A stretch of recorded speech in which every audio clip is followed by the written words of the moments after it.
Good evening, ladies and gentlemen. My name is Darren Bishop. I'm the Vice Chair, sitting in for Darren Lamont, our Chairperson this evening. I'd like to call to order the meeting of the Plan Advisory Committee meeting for April 12th, 2022. Can I have a motion for approval of minutes, please? Pardon me? April 12th, 2022? 26. April 26th. I'm looking at the minutes from the last meeting, sorry. Yeah, April 26th, yeah, 2022. Can I have a motion to approve the minutes? Brent? I'll make the motion to approve the agenda. Thank you. Second, Kendall? Second. Sorry. Kendall, second? All in favor? Second. Yep. All in favor, please vote.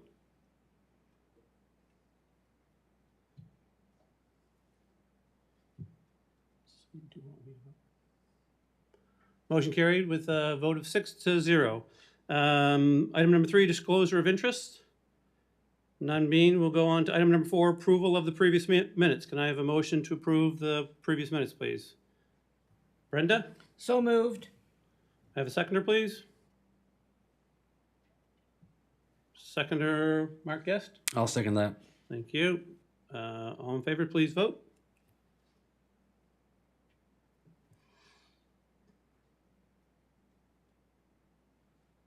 Motion carried 6-0. Item number 5, business arising from the previous minutes.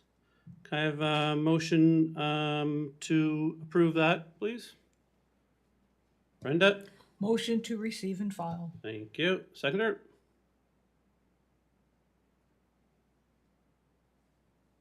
Second, Mark Oslin. So moved. Thank you. Please vote.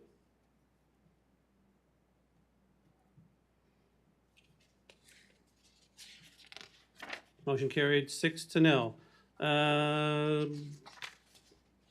Moving on to item number 6, unfinished business. None being, moving on to item number 7, 3 Khaki Court. 3 Khaki Court, PC is looking for approval for a home occupation on an online stationery supply business located at 3 Khaki Court, PID 303-41267. Could the person please state your name for the record? Thank you, Megan. So Megan, we have the same package as you have. Do you have anything you'd like to add to it? No? Perfect. I guess Jennifer, could you give us a little insight on this, please? Sure. The applicant is looking to receive approval from the committee to operate a home occupation. It's an online business. There are no visitors to the site. A portion of the garage is used for storage and a room in the home is used for the office. It is less than 25%. It meets all the provisions in the zoning bylaw and staff have no concerns with this application. Thank you. Thank you, Jennifer. Does any member of PAC have any questions?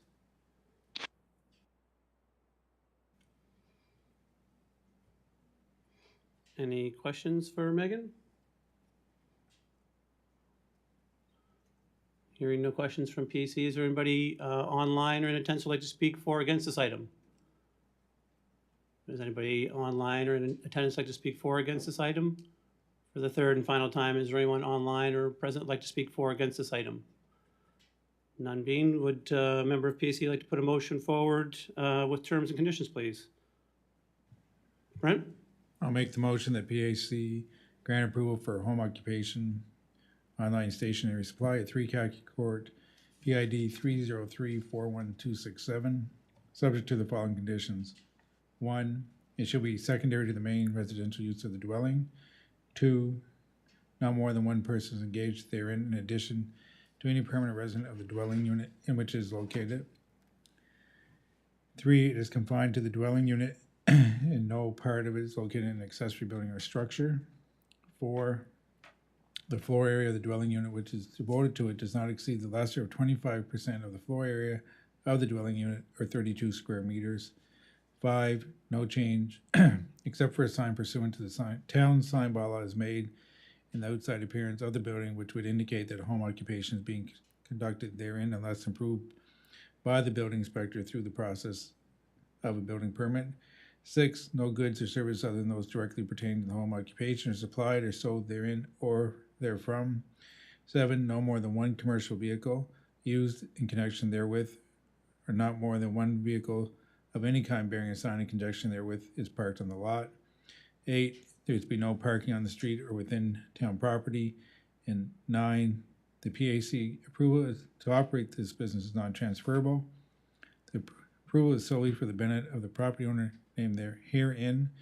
In the event the business is discontinued or the land is transferred, the said approval shall terminate. Thank you, Brett. Can I have a seconder, please? Kendall? I'll second it.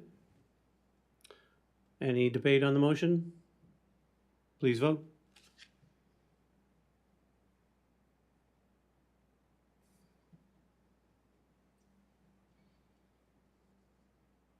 Motion carried with a vote 6-0. You'll get a letter in the mail within 5 to 7 business days of the approval. Good luck. Thank you. Have a great evening. Moving on to item 7B. 7B is an application requesting approval for a 1.8 meter side yard setback to permit the construction of a detached garage at 60 Jenkins Drive, PID 30253397. Would the applicant please step up to the podium and state your name for us? John Wright. John Wright. Mr. Wright, you received the same package we did. Is there anything else you'd like to add to it? Nope. Nope. Jennifer, can you give us some insight on this one as well? Thank you, Mr. Chair. Yes, this is an application, as you said, to construct an attached garage, 1.2 meters from the side lot line. However, I must point out to committee that my section that I referenced in the bylaw variance requested is incorrect, and it should read 8 decimal E1B. It's not looking for a 7.5 meter street line variance. They're actually looking for a side yard setback variance. So I just wanted to make that note. We've received one correspondence from neighboring properties. It was a letter in support of the construction from the neighbor abutting the project at 56 Jenkins. Staff really have no concerns with this application, Mr. Chair. Thank you. Great. Thank you, Jennifer. Any member of PC have any questions for Mr. Wright?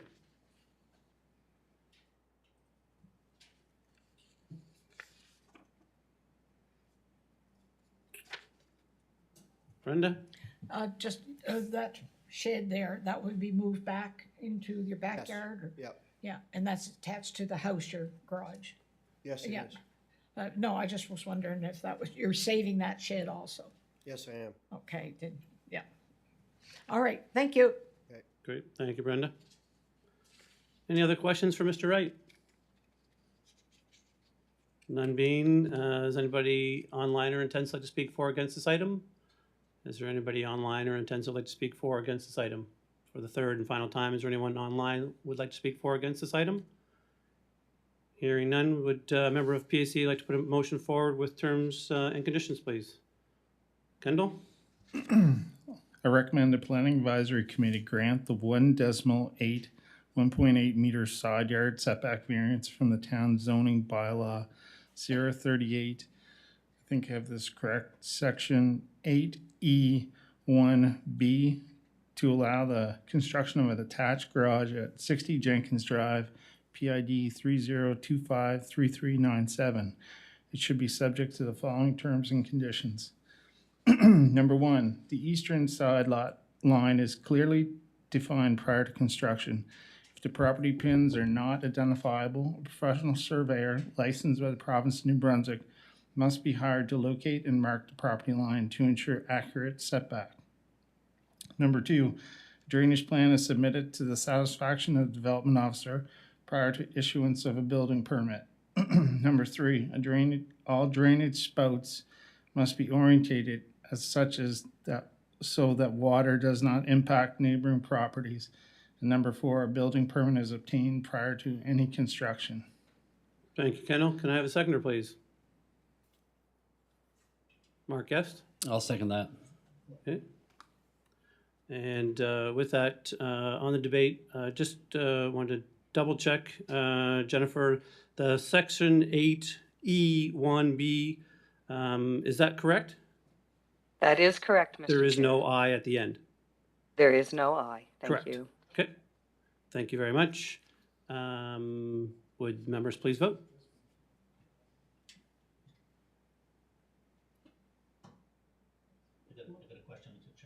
Oh, sorry. Hold on. I have a question from Mr. Goslin. Yeah, on the condition, should we attach the siding, finished siding on the garage and We got another flash. Yeah. Yes, we can certainly add that the siding be to the National Building Codes. and also no residential, like no living space? Correct. No, And, add no animals one to be livestock or anyone Yeah. to be kept in the premises. Yep. That's all. Perfect. Anything else? All right. Would members please vote?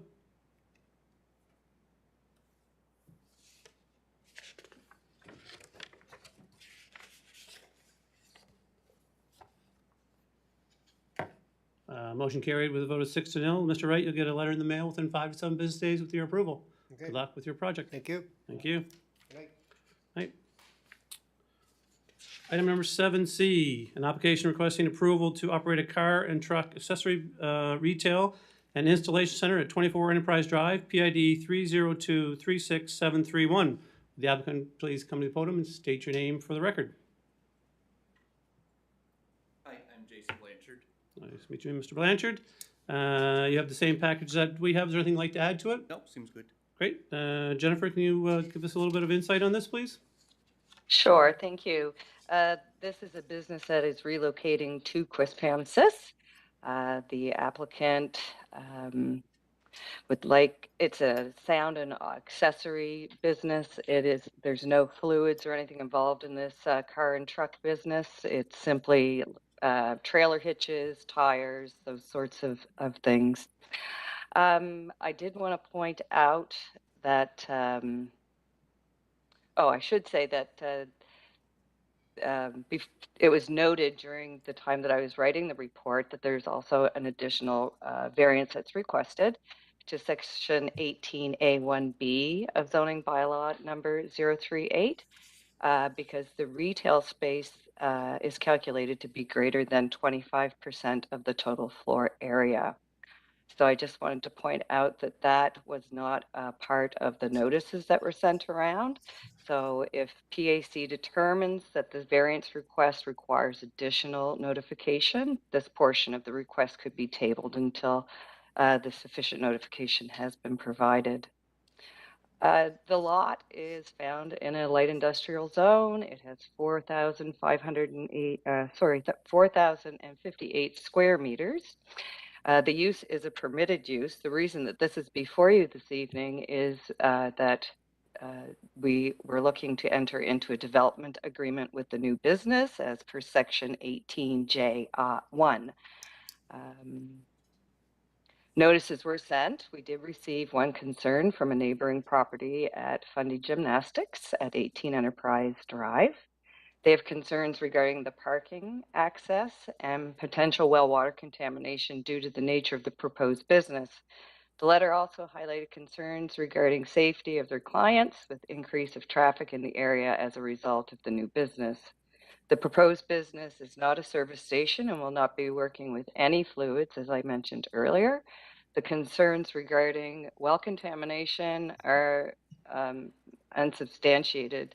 Staff have looked at the parking configuration for the proposed business and found it to be in conformity with the requirements of the zoning bylaw.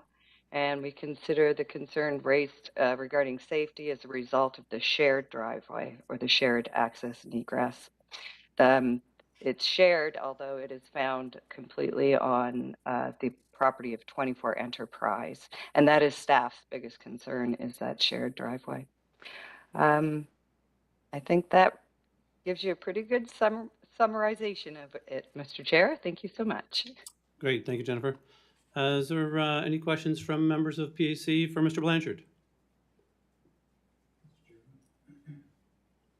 Yes, Brent? Jason, what's your hours of operation gonna be when you move to Quispamsis? 8 to 5, Monday to Friday. As of right now, we're closed Saturdays since COVID, so I'll look at that down the road. Okay. Yeah. And my other questions concerning the driveway between you and Funding Gymnastics. Are you willing to enter into agreement where they can access their property via your driveway, or? No, we're gonna keep our driveway separate.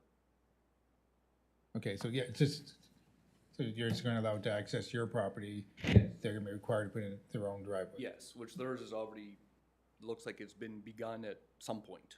So, Okay, thank you. Dwight?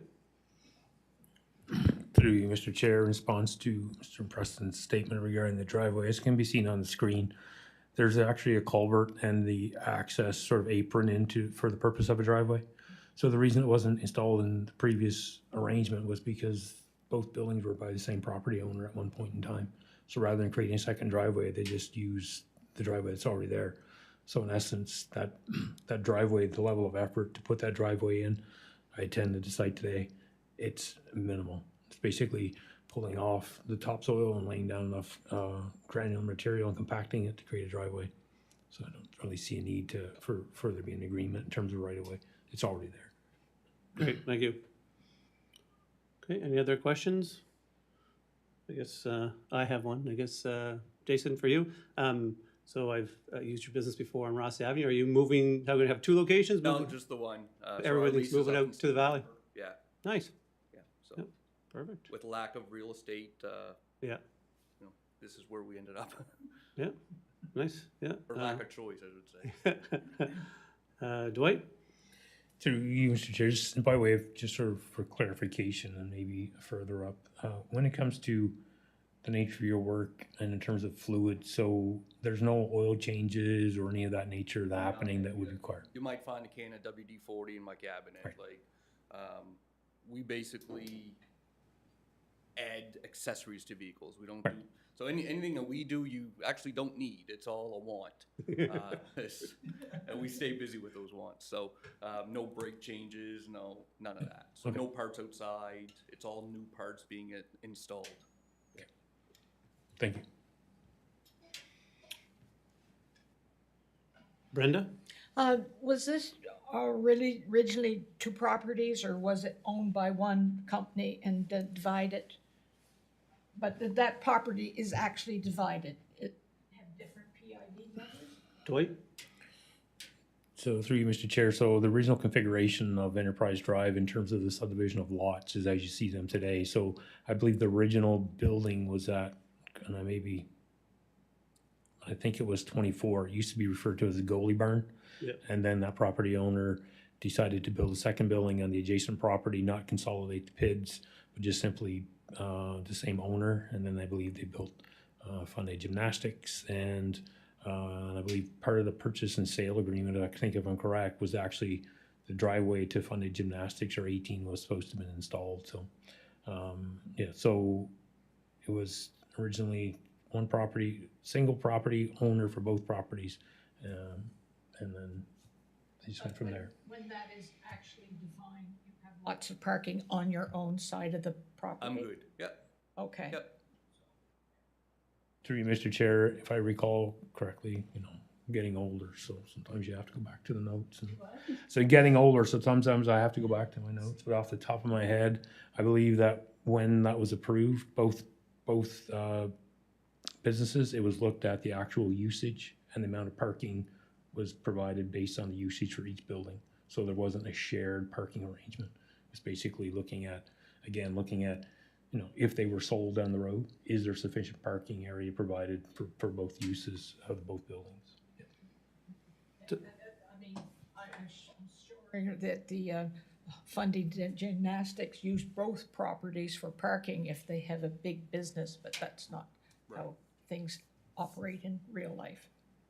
Anyway. I guess I have a question to Dwight. So with this, I guess there being separate parking areas, will the applicant, I guess, Mr. Blanchard, do you own the building? You purchased the building? I will. You will, okay. Will there be required a separation between the two parking lots? Or is that up to the two landowners to figure that out?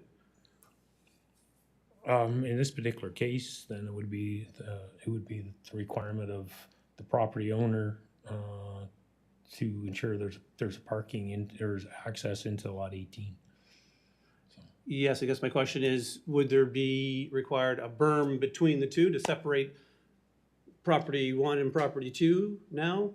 Since they're not sharing a parking lot, they both have their own access into their properties.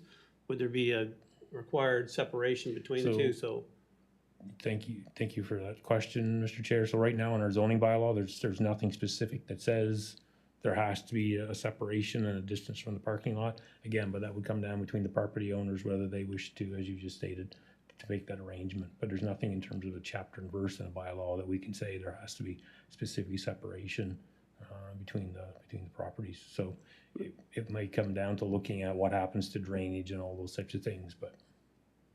okay, so if Mr. Blanchard wanted to separate it, he could. Yep. Yep, great. Back to you, Brenda. Just one more quick question. Fundy Gymnastics, did they buy that building or renting it? We own it. Sorry, what? And I'm sorry, but could you come to the mic and state your name? Sorry, I didn't see anybody. I'm the gym director of Fundy Gymnastics Club. We currently own that building. And please state your name for the record. It's Nancy Blanton. Okay, Nancy, so, yeah, so you own the Fundy Gymnastics property? Not me personally, the club does. The club does, okay. Yep, and you're a director, Yes. okay. Yeah. Right. Yes. And so is there anything else you'd like to say? I guess our concern, for example, I know he had mentioned about his hours not being Saturday, but we have over 600 kids in and out the building per week, and on a Saturday, close to 200 in the morning from about 8:30 through till 2. I guess our primary concern is retail traffic and kids. I mean, I know it's obviously not going to be really busy, but safety is an issue. I mean, if you're not going to separate the car parks, I don't really see the need for two separate driveways, but if you have to go down that route, that's fine.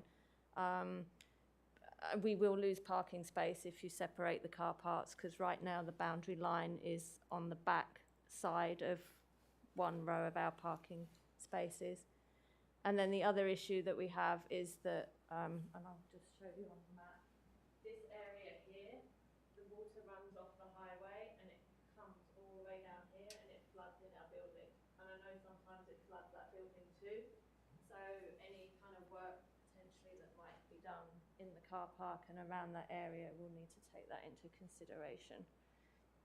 Okay, that can be brought up with the town, but Yeah.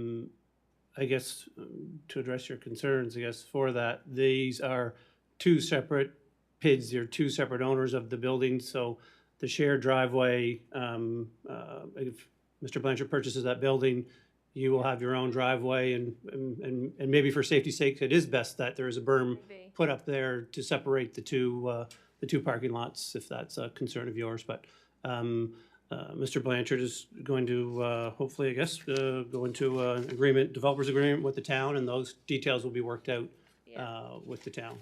Yeah, the drainage is a big issue, because if it's done wrong, it will push the water into our building, and if there's a barricade, it will push the water into his building. So, just as an FYI, we've been there for 10 years, so we kind of appreciate how the plot works. So, All right, appreciate your comments. Mr. Blanchard can step back to the podium. Any more questions for Mr. Blanchard? I have a question. I have a question for the gymnastic club. Okay, Jason, can you grab a seat? So what are your class hours, Monday to Friday? so the kids are in there first thing in the morning, 4 days. No, a week. Monday to Friday. Yeah, Monday through Friday. Okay. Yes, so Monday through Friday, the kids are in there from 7 till 8:30, and then we have parent and tot and kinder gym classes running in the mornings, and then we run 3:30 to 8:30 in the evenings, Monday through Friday. And how many kids would you put through in a day during the weekdays? During weekdays, Yeah. it depends on the day, but 600 total in the week. So I guess if you divide Saturday and Sunday are our two busier days. So obviously, you know, if they're not open, that's not a concern. But and if 5 p.m. finishing, our busy time, I guess, would be from 4 till 8:30. Yeah. And then we run summer camps during the summer, which run from 8:30 till 1:30, Monday through Friday, with 40 kids. Okay, thank you. Any other questions for Mr. Blanchard? I guess, is there anyone online or present who'd like to speak for or against this item? Is there anyone online or present who'd like to speak for or against this item? For the third and final time, is there anybody online or present who'd like to speak for or against this item? None being, is there a member of PSC who would like to put a motion forward with terms and conditions?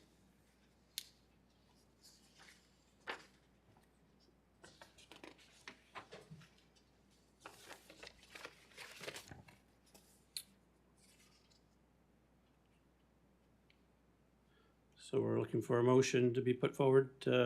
Mark Guest.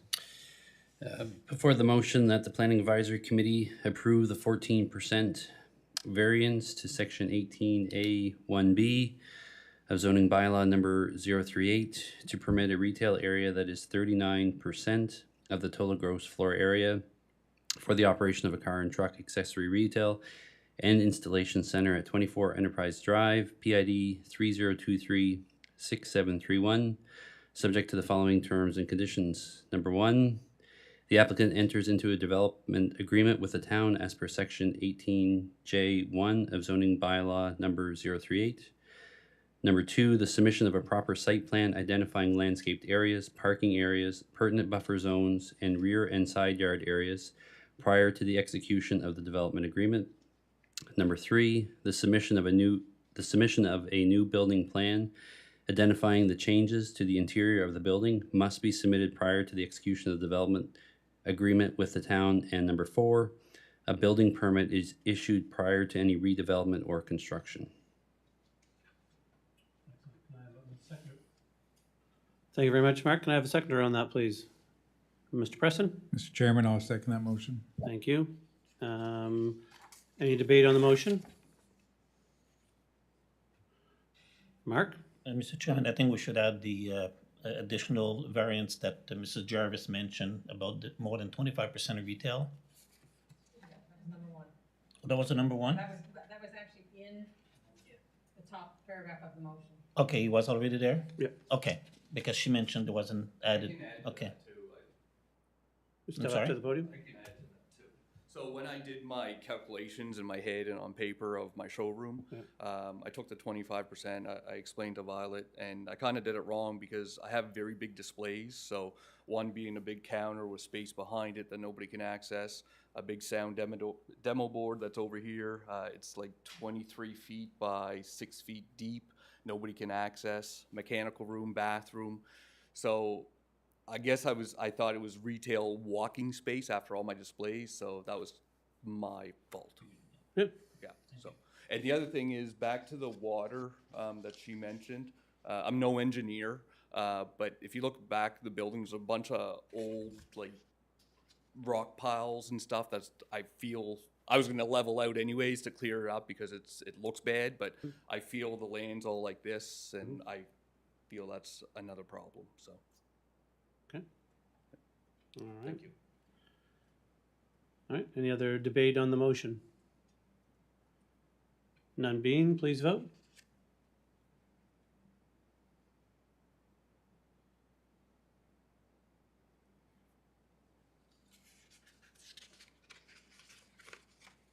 Motion carried with a vote of 6-0. Mr. Blanchard, you have a letter in the mail within 5 to 7 business days. Welcome to the Valley. Great.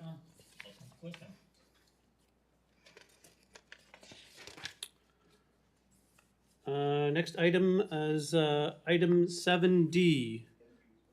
Item 7D, basically I'll get Jennifer or Dwight is going to give us a little background on this item.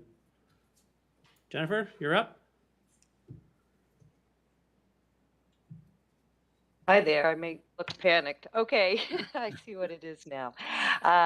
Yes, we are submitting a beekeeping bylaw has been presented to council, and they are requesting that the committee review and provide comment. And they are asking for those comments prior to, I believe, they're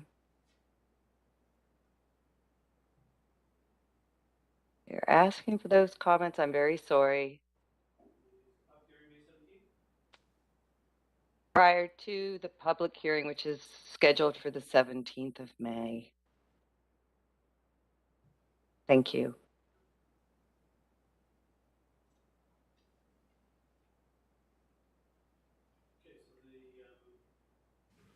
All right, so basically, I don't know who is the beekeeping expert, but Dwight or Jennifer want to kind of enlighten us a little bit on what's going on, I guess, with this. And I know it's been in the media, so we have heard a little bit about it. So Dwight? Oh, Oh, sorry, Mr. Jen? Chair. But I did write the bylaw, so I think I may need Dwight to back me up on some of this, but I'll try and do it myself. This just came as a little surprise to me. I was prepared for the other three, but this had sort of slipped my mind. Yes, so we are introducing a bee bylaw into the town of Quispamsis, and we are asking committee to review it. I'd like to point out that believe it's 13 conditions that we'd like to include in the zoning bylaw, and I just would review those with you. We would make sure that hobby beekeeping was secondary to the main use on the lot. Any persons who keep bees would have to register with the provincial apiarist, and that's pursuant to the Bee Act. Proof of completion or enrollment into a beekeeping mentorship program with the New Brunswick Beekeepers Association is also a requirement. In residential zones, it would be permitted. And it is limited to 2 beehives in an R1 zone and 4 in a rural zone. A minimum lot area of 1,140 square meters is required to accommodate a hobby beekeeping operation. All beehives are located in the rear yard unless otherwise permitted by the Planning Advisory Committee. A continuous source of water would be required, and there's certain details about what would be required in the water, such as limestone and or saline, and that it has to start and be present before the snow melts and continue into late fall when the bees do become dormant. All hive entrances must be pointed away from adjacent properties and must be located 3 meters from any rear or side lot line. A site plan must be submitted identifying the location of the bees, where the water will be located, all of the setbacks, how the entrances are located. And that has to be provided prior to a decision being made by the Planning Advisory Committee. Also included in this is farm gate sales are permitted only as a home occupation. So a farm gate sale is sort of what it says. They are producing a product and then they would sell it, sort of the honey or the honeycomb. And finally, proof of liability insurance is required prior to a decision being made by the Planning Committee. And that came as a recommendation from legal counsel. So those are the main points. We've also been asked, legal counsel directed us, recommended that council direct us to review the animal control bylaw to ensure that the proposed hobby beekeeping provisions are enforceable. And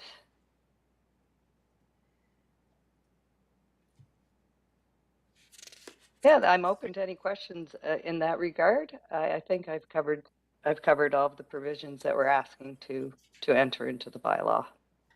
Great, thank you, Jennifer. Is there any questions on this? Brenda? Mine is, some of these lists or things that are recommended, are they from provincial legislation only? I know some of them, like the insurance was something legal thought we should have, but what about the one that says that they have to have a course in beekeeping? Is that a provincial legislation or just something that we added onto the site or the wish list? It's more of a wish list item. It came as a strong recommendation in my research that the completion of this program be completed by a hobby beekeeper, because being a beekeeper does take a lot of education and a lot of, you can't just decide one day you're going to be a beekeeper and go get some hives and off you go.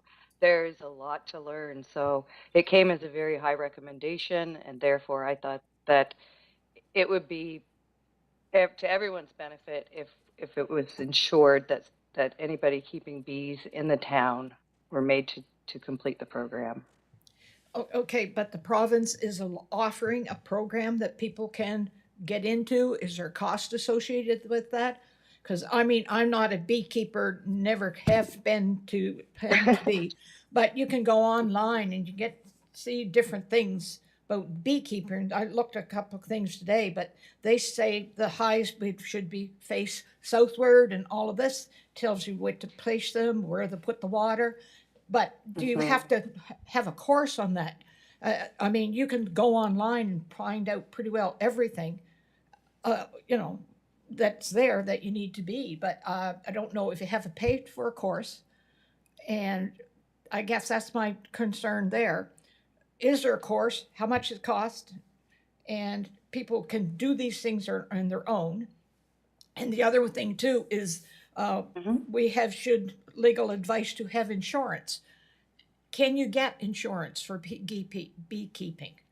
And what is it insuring you for? A swarm, I guess you have to know if whose hives it's coming from, and if you're sitting outside and get stung by a bee, can you sue your neighbor? I mean, insurance is fine, but what is the width or depth of that? That's my concern, those two things. Thank you. And through you, Mr. Chair, the mentorship program, I understand it to be free of charge, that it is beekeepers who have lots of experience that volunteer their time and experience through this New Brunswick Beekeepers Association. To the insurance, there's not really, I don't believe, a beekeeping and hobby beekeepers insurance policy that you can get, but general liability, I know it would be very difficult to to prove whose bees got out of the hive and maybe stung someone, but that when we asked legal counsel to review, it was strongly recommended that liability insurance be mandatory. Great, thank you. Mr. Preston? So Jennifer, my question is kind of along the same lines as Brenda. Great, so you want people to take this course and you want all this, the town wants all this criteria put in place. My question is, how's the town going to enforce all this? If I decide I want to put up 2 beehives on my property and I go out and buy my beehives, you know, I guess the question is, I have concerns about this, not about the bylaw, just overall, but that's neither here nor there. But again, my question is, the town's going through this process and they want us to comment on a bylaw, but how are they going to enforce this bylaw? It's not your typical bylaw that we normally see, or a recommendation that normally comes to the PAC. So. Thank you. Through you, Mr. Chair. Yes. It's not a typical bylaw, that's for certain, and I did spend a lot of time researching and building this bylaw.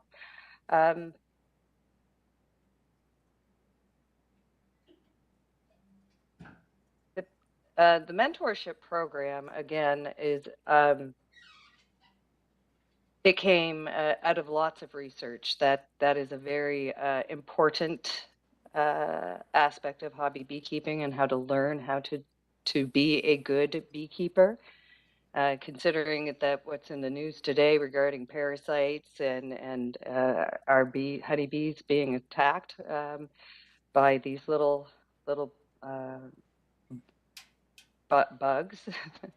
This is all part of it, of keeping the bee population secure and healthy, while also providing the skill to the person who is deciding to do hobby beekeeping. So I stand firmly behind the recommendation that that the person entering into hobby beekeeping would need to go through a mentorship program, just from what I've learned through research.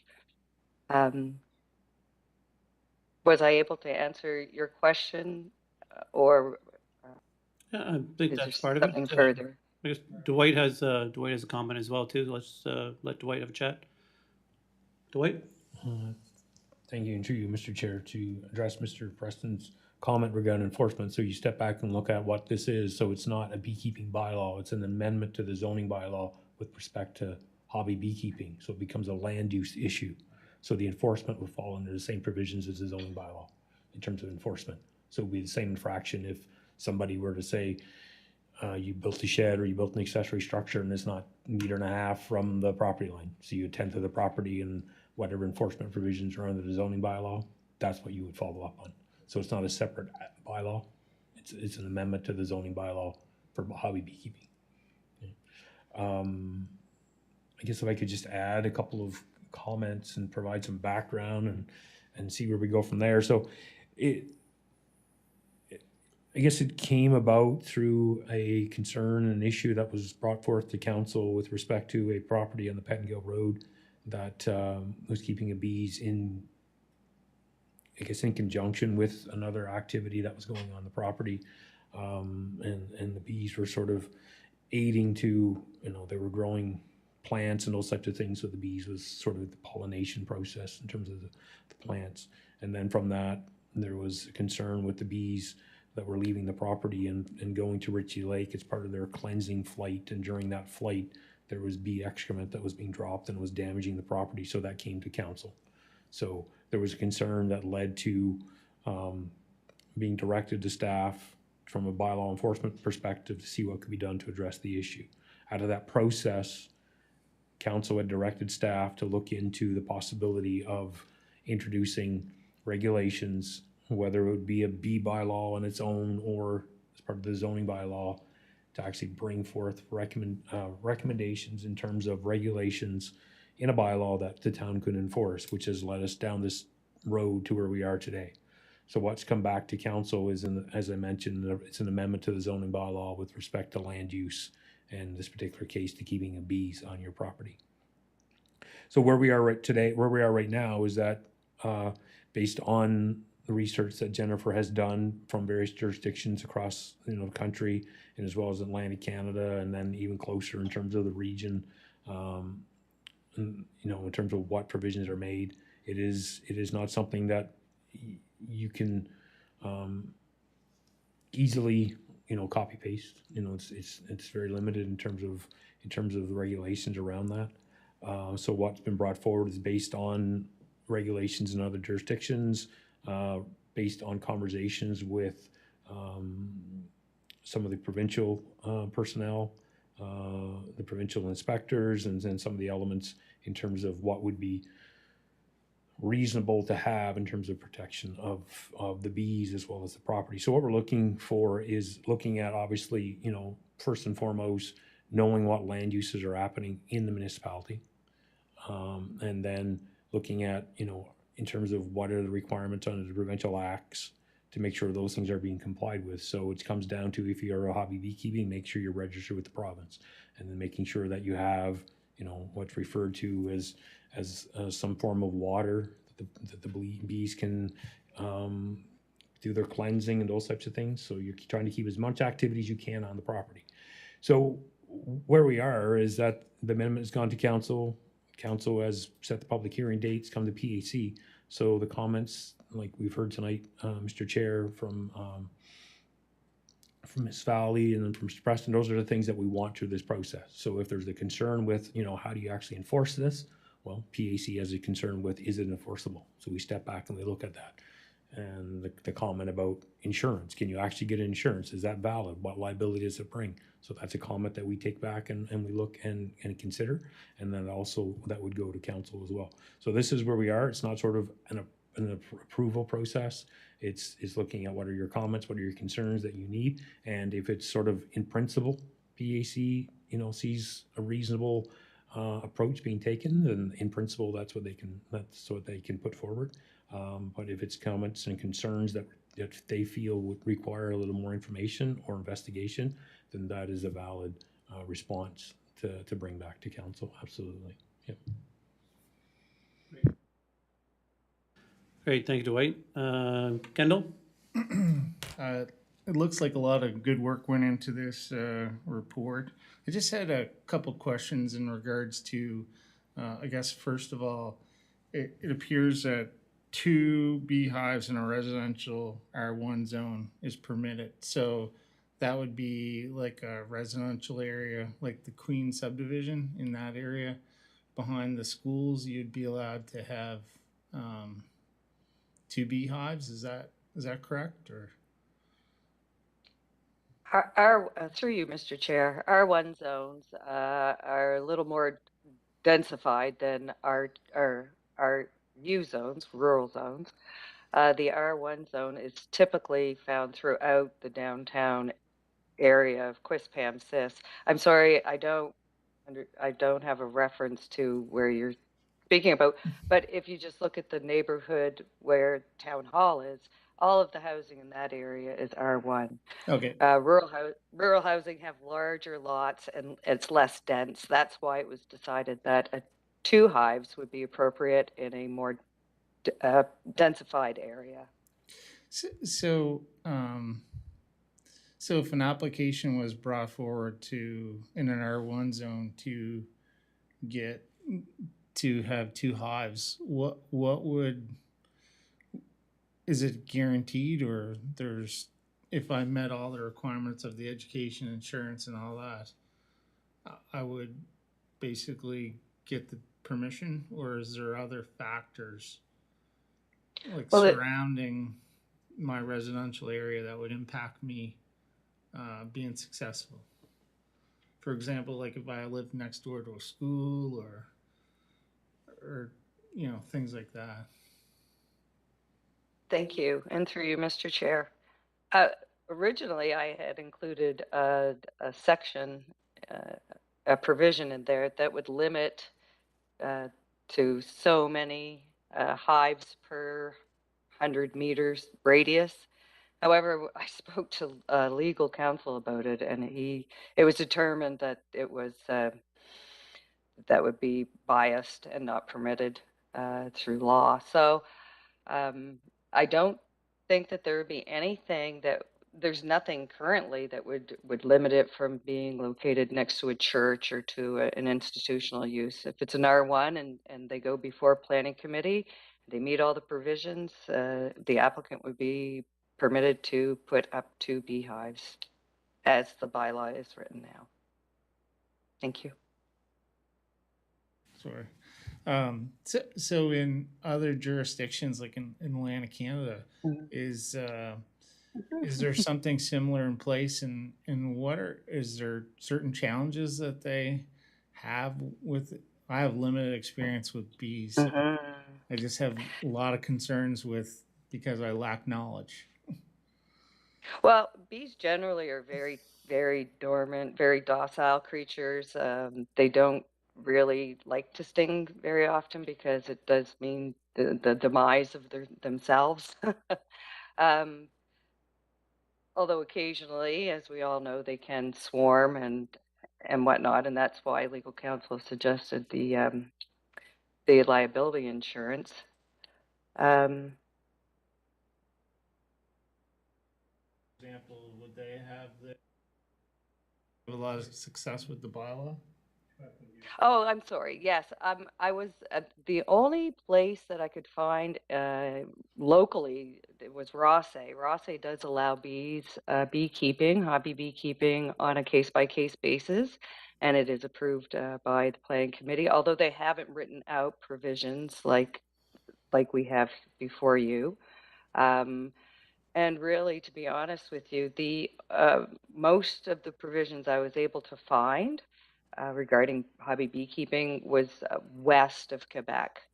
So I couldn't really find solid provisions such as this in New Brunswick. And so those jurisdictions, I'm sorry with all the questions, those jurisdictions west of Quebec, are they as densely populated as some of the areas in Quispam? Well, for example, in Winnipeg, I did do a little stat on this. If you just bear with me for a second, I can probably find it. But I think it was something like where we would allow 8 beehives in downtown Winnipeg, they would allow up to 18. So, and their lots are much smaller. Um, yeah, looking at other provisions, I think that the 2 beehives permitted on 1,140 square meters is a very conservative. It's not opening up,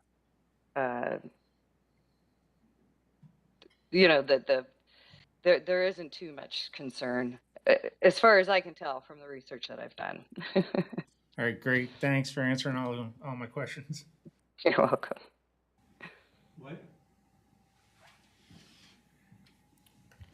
Through Mr. Chair, just go back to the 1140. The 1140 was taken just in terms of that sort of the bulk of the residential property sizes in Quispam in terms of the zoning bylaw. So that was sort of the basis that we went from. And it's basically in terms of density levels that was felt was a reasonable lot size to accommodate this type of activity.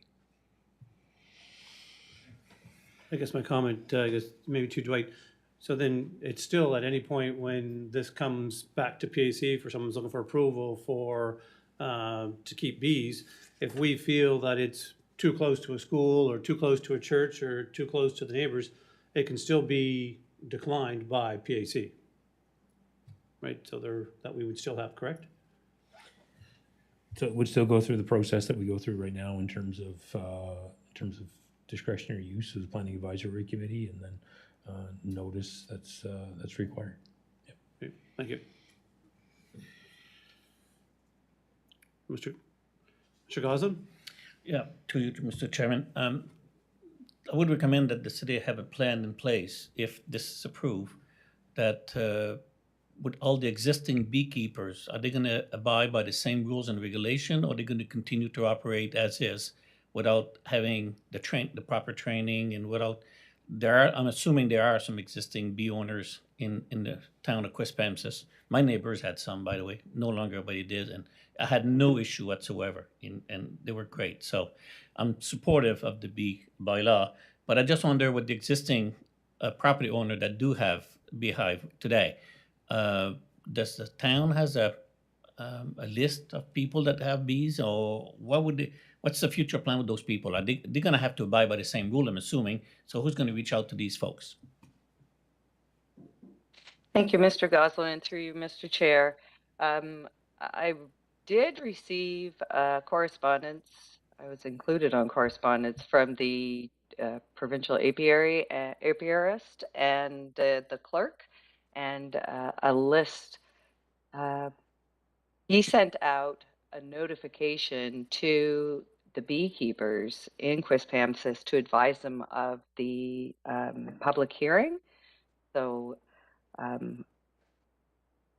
I would hope that he would help us in that in that endeavor in finding out who is keeping bees that at least he knows of.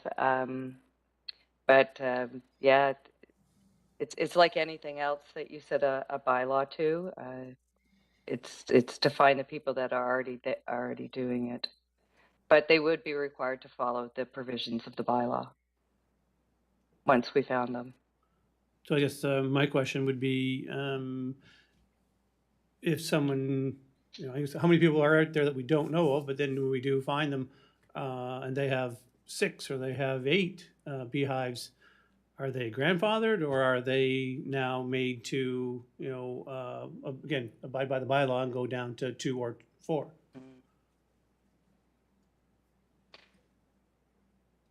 What would happen then? I'm not sure. I think I would need to refer that question to Dwight, actually, if you don't mind. Yeah, no problem. Dwight? Thank you, Mr. Chair. So it is our goal that actually through this process and through the public hearing process that we would actually get input from people who are, you know, they do this on a regular basis, and also getting input from other experts in the field. And I go back to the comment that was made by Mr. Mason in terms of, you know, you don't have the knowledge, so you have concerns. So it's getting that knowledge. So I'm hoping through this process and having the notification sent to the registered beekeepers in the Quispam that they would come forward through the public hearing process, or they would submit documentation to the town that would give us a better indication of where this proposed bylaw amendment falls in terms of their operations and in terms of the best interest of not only regulating in a reasonable level the land use, but also in the best interest of protecting, you know, the bees and that particular activity. So I think it would be a collaborative process. So if that, you know, if we were to get a list or notice of people that have beehives, and if they come back and say, I have 10 and or I have 12, you know, prior to this regulation, then it steps back to say, okay, are you registered with the province? Are you following, you know, the requirements? Have there been any issues? Those types of things. So it would be, I think, a collaborative process to identify how that would be handled moving forward through this process. Yep. Great, thank you. Brenda?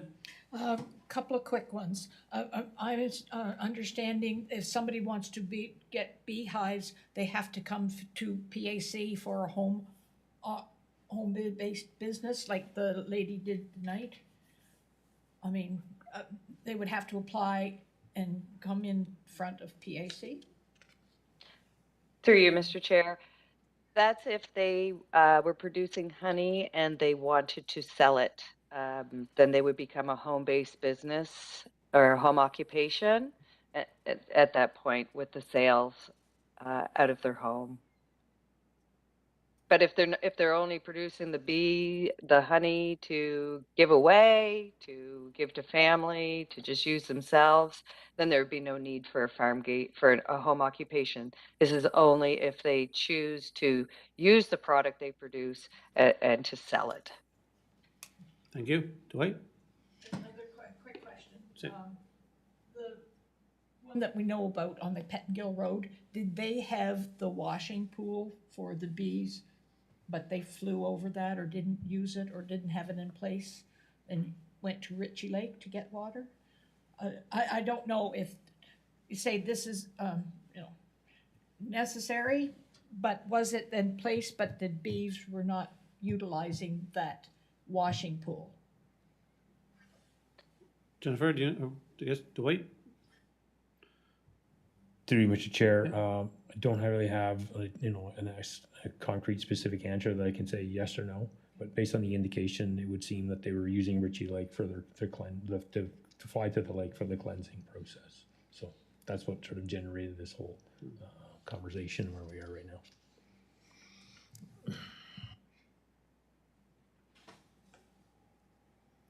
Okay, any other questions? All right. Okay, with that, I guess council is looking for PAC to put forward a motion to basically approve the, I guess it would be the 13 items, conditions that Jennifer has put forward in the motion for their consideration. Can I get someone to put a motion for or against with terms and conditions for that?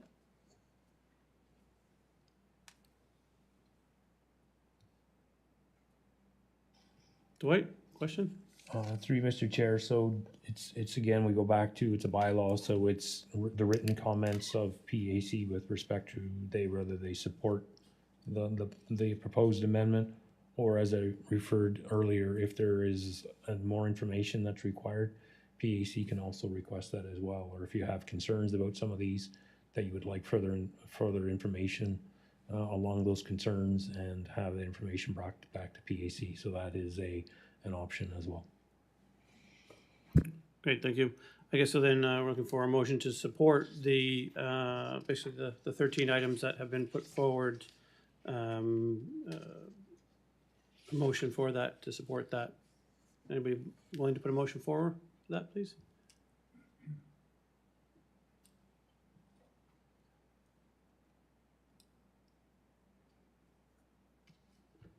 Or do people have more questions on any of the 13 items that Jennifer's put forward?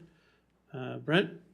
I'll make the motion. Planning Advisory Committee support council with the amendment to the zoning bylaw 038 to regulate operations in town of Quispamsis.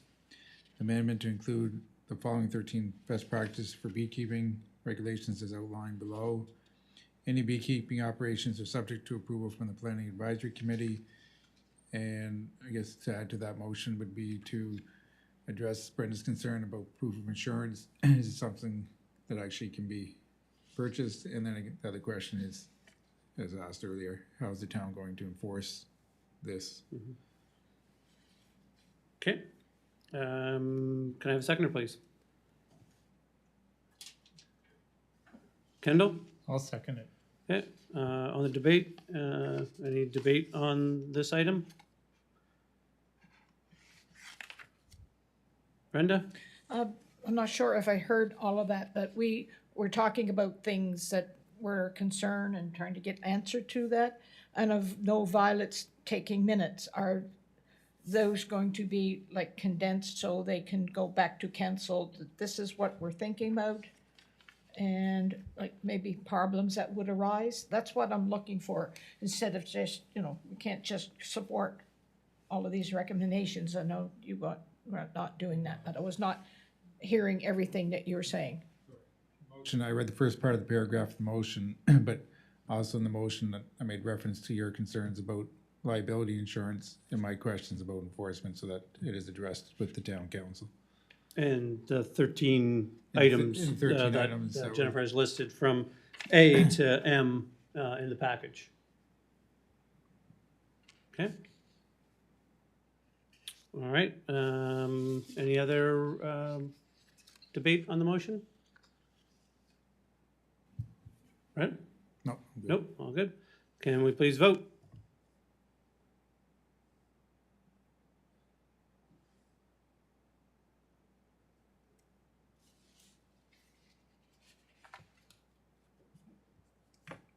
Motion's approved 6-0 to send that to council for May 17th meeting. All right, moving on to item 8, information items to discuss. None being, I guess, can I have a motion to receive and file, please? Brenda, So moved. second, Mark? Second. Can we please vote?